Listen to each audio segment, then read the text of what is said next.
બુલેટિનમાં વાત વડોદરાની કરીએ। શહેરમાં ફરી શાંતિ ડહોળવાનો નિષ્ફળ પ્રયાસ। સંવેદનશીલ વિસ્તાર ગણાતા જૂની ગઢીમાં પથ્થરમારાની ઘટના સામે આવી છે।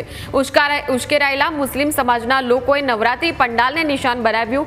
પથ્થરમારાની ઘટનાના સાક્ષી બન્યા ઈંટોના ભૂક્કા અને પગરખા। નાસભાગમાં પોતાના જીવને બચાવવા લોકો પગરખા છોડીને ભાગ્યા। વડોદરા સિટી પોલીસ સ્ટેશન પર મુસ્લિમ સમુદાયના લોકોનો ધસારો જોવા મળ્યો। તો વડોદરા શહેરમાં ફરીવાર શાંતિ ડહોળવાનો નિષ્ફળ પ્રયાસ સામે આવ્યો છે। સંવેદનશીલ વિસ્તાર ગણાય છે જૂની ગઢી અને આ વિસ્તારમાં પથ્થરમારાની ઘટના બની છે।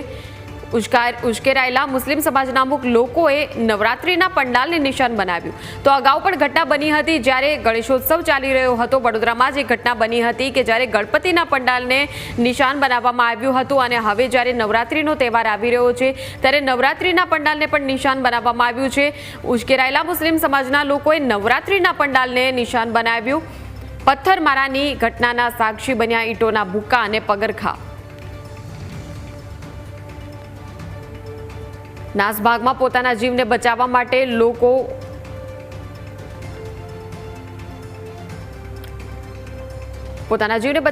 લોકોએ નાસભાગ મચી। સમગ્ર વિસ્તારમાં ક્યાંક ભયનો માહોલ પણ છવાયો છે। સ્થાનિકોમાં પણ ભય વ્યાપી ગયો છે।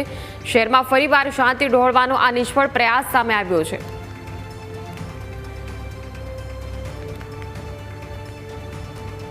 આ ઘટના વડોદરા શહેરની છે। શહેરમાં ફરીવાર જે રીતે શાંતિ ડહોળવાનો પ્રયાસ સામે આવ્યો છે, અગાઉ પણ આ ઘટના સામે આવી છે, ફરીવાર આ ઘટના સામે બની રહી છે।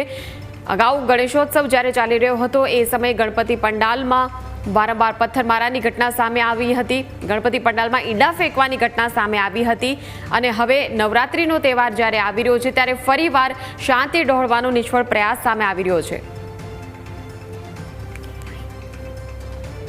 ફોનલાઈન પર સંવાદદાતા પ્રશાંત જોડાઈ ગયા છે। પ્રશાંત, શહેરમાં ફરીવાર શાંતિ ડહોળવાનો પ્રયાસ, જૂની ગઢીમાં પથ્થરમારાની ઘટના સામે આવી છે।